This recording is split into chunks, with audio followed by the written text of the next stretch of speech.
Hey everybody, Dr. Dan here, and what I want to talk to you about today is real easy, and it has to do with course design, and it's not something that you have to redo your entire course for or that you have to wait until summer or fall to get started on. It's something you can think about right now that will help you with any upcoming assignments, maybe have you sort of readjust any assignments, and just kind of give you a better feel for a way to approach course design, whether it's face-to-face or online. So really there's like 3 or 4 different things at play here, and it's not only about course design and achieving learning objectives, but it's also about assessment. So there's a couple of learning theorists out there, and again, anytime we get into learning theory, it's like, well, what does this really do for me? How can I actually use it?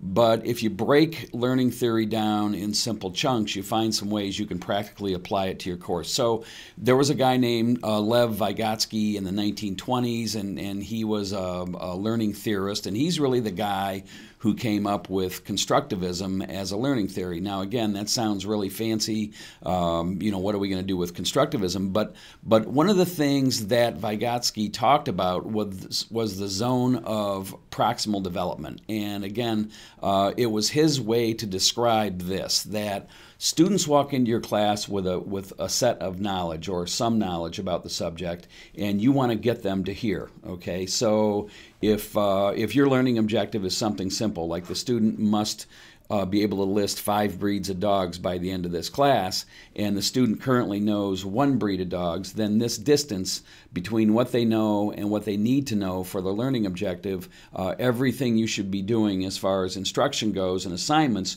should be able to get them there. Again, fill this gap between what's known and what is unknown. So that's what Vygotsky thought about this zone of proximal development back in the 1920s. In the 1950s, a guy named Robert Gagné came along. He's really considered the father of instructional design, and what he talked about was designing instruction and assessment at the same time. So again, if we take this idea that a student knows something and you want them to know more or something else, everything you do should be an exercise that accomplishes that goal. So it's a lot like what I've talked about before, backward design. So where do you want to end up? You have to start backwards to get there.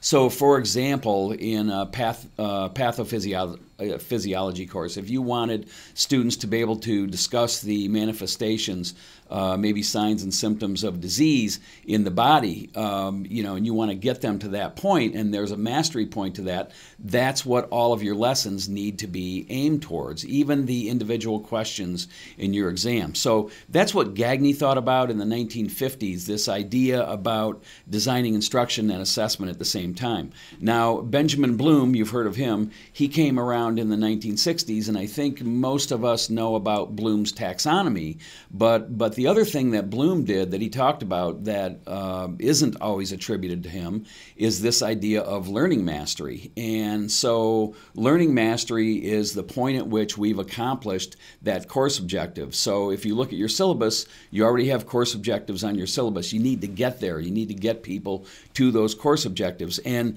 really this idea of Bloom's, this mastery of learning, kind of ties in with what Gagné was talking about a decade earlier, and this idea of the apprenticeship model. In other words, if you want students to be able to bake a loaf of bread, then you need to have them bake a loaf of bread. That's the final exam, if you will. If you want students to, if an objective is for students to discuss the manifestations, the signs and symptoms of disease in the body, then you need to develop an assignment where they can do that. So now we have all these tools at our disposal. It used to be, it was the written test. It was sort of like list or explain. But one of the cool things you can do now, especially when you think about the apprenticeship model, is to have students actually give a presentation. So if a course objective is to be able to discuss manifestations or to discuss signs and symptoms of an illness in the body, then you can easily create an assignment for them that they can do on their phone